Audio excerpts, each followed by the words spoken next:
साथियों, आज हम जिस स्थल पर हैं वह भोरमदेव मंदिर के जस्ट पीछे यानी पश्चिम में लगभग 200 मीटर की दूरी पर एक पहाड़ी के शिखर में खड़े हैं।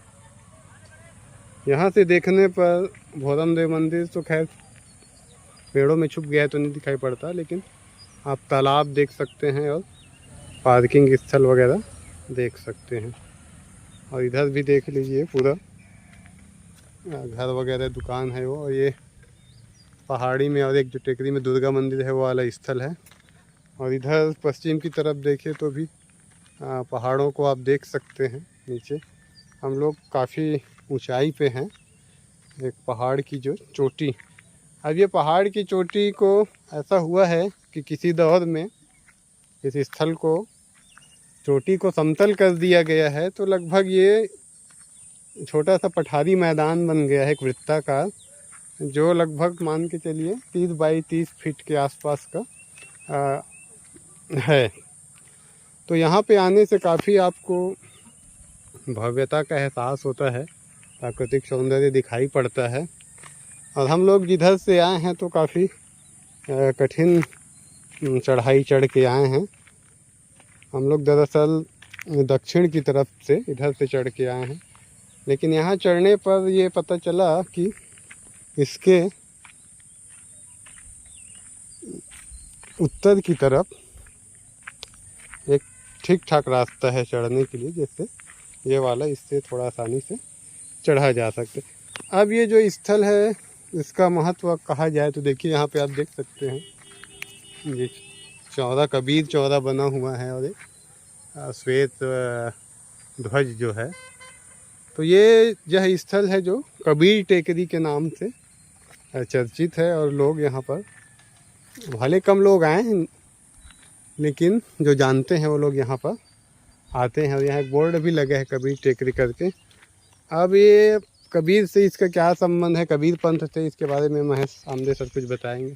सर इसको किस रूप से जानते हैं? मतलब यह जो कबीर टेकरी के नाम से प्रसिद्ध है यह क्षेत्र, एक कबीर टेकरी सहसपुर लोहारा के पास है, जिसे द्वापर युग के करुणामय नाम साहब के टेकरी के नाम से जाना जाता है। और यह जो टेकरी है उसे हक नाम साहब, जो अष्टम गुरु थे कबीर पंथ के, वे जब सिंघोड़ी से कवर्धा आए तब यहाँ पर अपना रावटी भी जमाए थे। और यहाँ पर उनका साधना स्थली रहा है। अच्छा। बाद के दौर में उनकी स्मृति में पंथ श्री हुजूर गृंद मुनि नाम साहब दामाखेड़ा, वे आकर उनकी स्मृति में इस कबीर टेकरी पर चौका आरती भी किए हैं। तो गृंद मुनि नाम साहब कौन किस सन के आसपास किए रहे होंगे लगभग अनुमान? गृंद मुनि नाम साहब 70 से 80 के बीच के समय में किए थे। और हक नाम साहब 1793 में वो गुरु गद्दी पर बैठे, सिंघोड़ी से यहाँ आए। तो उसी समय यह स्थान कबीर टेकरी के रूप में प्रसिद्ध हुआ।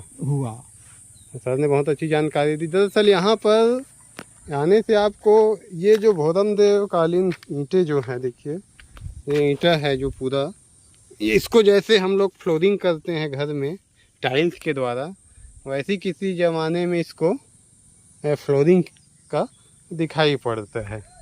और यदि आप देखें तो देखिए ये ईंटें जो भोरमदेव कालीन यानी प्रचलित ईंटें हैं, उस साइज के ईंटें यदि आप पूरा ध्यान से देखें, यदि पहाड़ी के टेकरी में चढ़ें तो आपको हर तरफ ये ईंट का जो स्ट्रक्चर है भोरमदेव कालीन ईंट वो दिखाई पड़ेगा।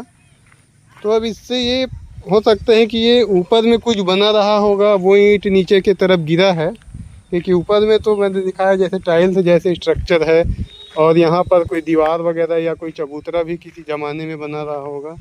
अब इसमें दो प्रकार की संभावना मेरी समझ से जान पड़ती है कि पहले से 12वीं 13वीं से 14वीं शताब्दी का कोई स्थल रहा होगा, उसमें हक नाम साहब जी ने बाद में रावटी किया तो कबीर टेकरी के नाम से और प्रसिद्ध हो गया होगा। या फिर ये जो ईंटें हैं हक्कनाम साहब के समय ही बनाया गया होगा, क्योंकि इस प्रकार की ईंटें काफ़ी समय तक चली आई हैं परंपरा।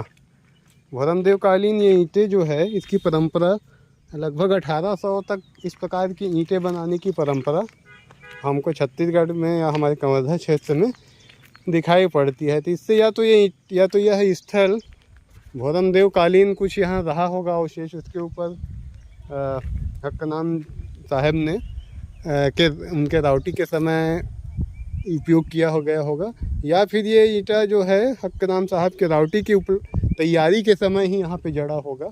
ऐसा दोनों संभावना हमारी समझ से पता चलता है। तो यह स्थल बहुत अच्छा पवित्र स्थल है और कबीर टेकरी के नाम से प्रसिद्ध है, और चारों तरफ पेड़ हरियाली दिखाई पड़ते हैं।